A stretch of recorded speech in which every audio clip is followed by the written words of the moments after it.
the things about it I find most interesting and hopeful, I guess, are the kind of emphasis around technology as a means to encourage sustainability outcomes.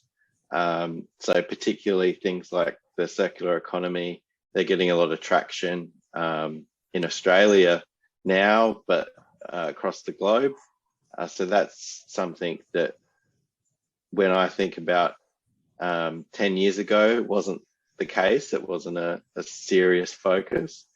So that's exciting. The means of technology production and deployment and value generation are all pretty exciting things to think about in terms of impact investment and investment for sustainability outcomes, as well as economic outcomes.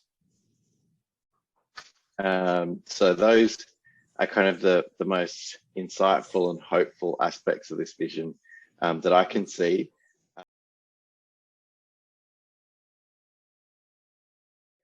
A lot of the kind of technology development projects don't come from nowhere. A lot of them involve stakeholders both within kind of agricultural industries existing, but also increasingly in future-oriented kind of industries. So one particular novel version of this collaborative innovation process would be the investments in missions now, create a coalition of the willing around particular food system and other grand challenges. So there's one emerging one around towards net zero emissions and the transformation that's going to be required there. There's one around kind of future protein and where do our protein sources come from into the future, both traditional, emerging and novel. And then also kind of alliances around how do we manage drought into the future and moving from a reactive stance on disaster management to a more proactive and resilience building way of doing things. The word crisis gets bandied around a lot these days, but I think it's about thinking about investments in research and development for either technological or other purposes as part of an ongoing process of building the future, and without kind of considering the specific, component pieces of that, thinking about it more holistically in terms of how we want to invest portfolios of resources around new and exciting ideas that then change the way we do things.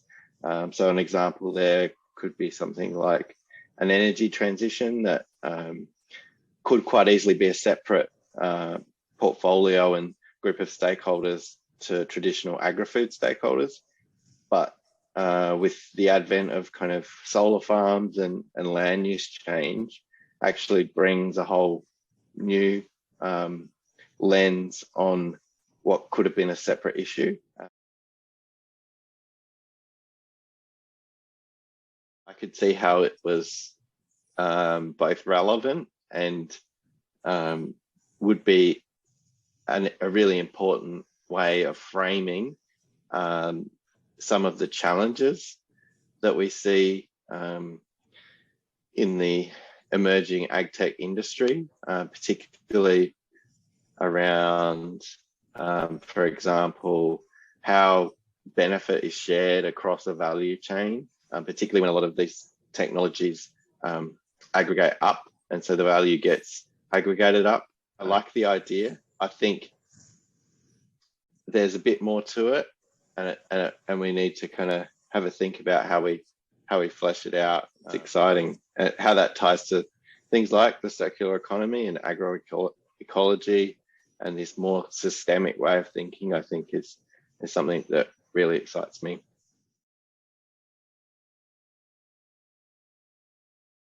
I mean, I'm biased because I work in technology development process space. So I think this particular scenario is really important.